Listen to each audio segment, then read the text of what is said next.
कर्म का गति अकर्म से शुरू होता है, इसलिए कर्म का गति को, कर्म का भेद को जानने के लिए हमें अकर्म को जानना चाहिए पहले। बिना अकर्म को जाने कर्म का गति को नहीं जाना जा सकता है। इसलिए सारे मुनि ऋषि जो मेथड बताए हैं उसमें पहले अकर्म को जानने के लिए बताए हैं। इसलिए बोला गया है सेवा का मनोबुद्धि लेके कर्म करो, यानी वो एक अकर्म स्थिति में रह के कर्म करना है। कर्म फल को आशा नहीं करना है, फल जो भी मिलता है उसको स्वीकार कर लो बस, ना उसको बाधा दो, ना उसको उसमें जो है अटैचमेंट रखो, आसक्ति रखो फल में, ना उसको नहीं मिले ऐसे भी रखना नहीं है, मिले ऐसा नहीं रखना है। दोनों तरह से फ्री रहो, तभी जाके अकर्म स्थिति में जा सकते हो। इसलिए जो है जब हम कर्म करते हैं, कोई भी कर्म, उस स्वभाव तो हमारा सामने आता है।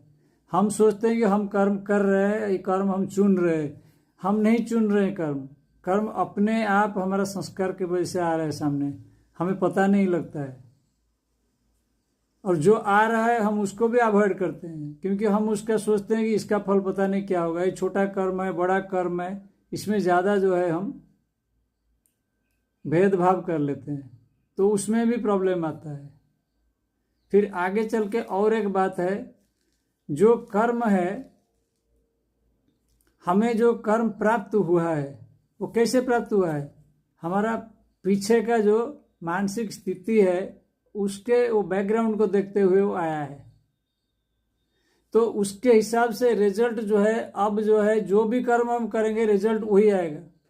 ऐसा नहीं कि ये कर्म करेगा इस यही रिजल्ट आएगा, वो दूसरा करेंगे तो दूसरा, ऐसा नहीं है, क्योंकि पहले से वो सेट है रिजल्ट, वो आएगा ही आएगा। तो इसलिए हमको जो है दुख सुख का भोग होता है। तो इसलिए कर्म का अगर रहस्य को जानना है तो कर्म जब करते रहना है, रिजल्ट को छोड़ के, रिजल्ट का बारे में चिंता नहीं करना है पहले। फिर जो है जब रिजल्ट आना है अपने आप आएगा, समय लगेगा, वो धीरे धीरे आएगा, मंथर गति से समय लगेगा। उसके लिए धैर्य रखना है, सालों साल लगेगा, जिंदगी लग जाएगा, वो उसमें आएगा। उसमें क्या होगा ना, तुमको जो फल मिलेगा वो मोक्ष के लिए जाएगा, यानी तुमको मुक्ति देगा वो कर्म, वो समय लगेगा। बाकी जो छोटा मोटा फल है, तुमको मिल गया, कुछ सुख मिल गया, कुछ ये मिल गया, कुछ नौकरी मिल गया, कुछ जमीन मिल गया, ये छोटा मोटा है, ये कर्म का फल ठीक नहीं है। असली फल जो है मोक्ष है।